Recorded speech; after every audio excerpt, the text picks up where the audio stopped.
हाँ, गणेश जी की सूंड उनके आशीर्वाद वाले हाथ की तरह हो तरफ हो तो शुभ होता है क्या?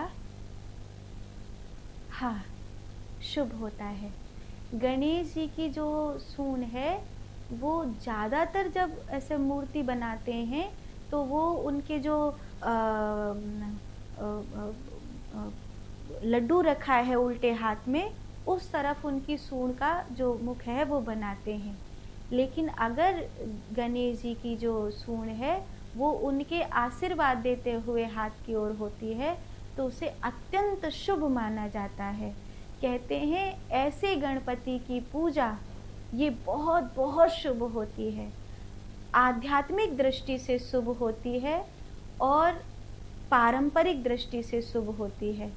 जो गणेश जी की सूंड लड्डू वाले हाथ की तरफ है वो वैभव के रूप में तो ठीक है, लेकिन अगर कोई गुरुमुखी है, कोई आध्यात्मिक व्यक्ति है, अपने घर में पाप के धन को नहीं चाहता है, साम दाम दंड भेद कैसे भी अपनी बुद्धि को दुनिया के ऊपर थोपना नहीं चाहता है, उस व्यक्ति के लिए गणेश जी की जो पूजा है वो उस विग्रह की हो जिसमें उनकी सूंड आशीर्वाद देते हुए हाथ की ओर हो, अर्थात सीधे हाथ की ओर, तो ये बहुत बहुत शुभ होता है।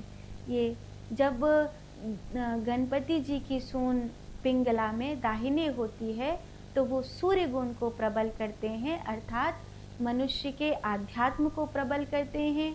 ऐसे व्यक्ति को अगर गुरु नहीं है तो गुरु मिल जाएंगे, ऐसे व्यक्ति को अगर सतोगुण का संकल्प नहीं है तो उसे सतोगुणी संकल्प मिल जाएंगे।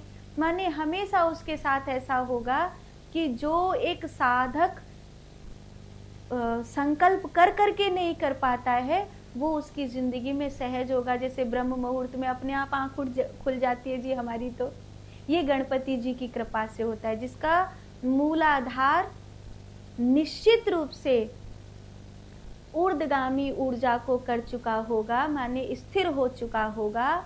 ये केवल उसी के साथ होगा कि अलार्म के बिना उसकी आंख खुलेगी, माला जाप करने के लिए उसे अपने आप समय मिल जाएगा, ध्यान में बैठने के लिए उसे अपने आप भीतर से अच्छा लगेगा, दूसरे का किसी का हित करने के लिए उसे अपने आप पहले से पहले प्रेरणा मिल जाएगी। ऐसे किसी को बोलना नहीं पड़ेगा कि तुम ये करो तुम वो करो, उसे अपने आप समझ में आएगा कि मुझे ये सेवा करनी है, मुझे ये कार्य करना है। वो कहीं पर भी जाएगा तो उसे कहना नहीं पड़ेगा कि कोई मेरा सम्मान करो या कोई मुझे अच्छे से बात करो, अपने आप ही लोगों का व्यवहार उसके लिए अनुकूल होगा, अच्छा होगा।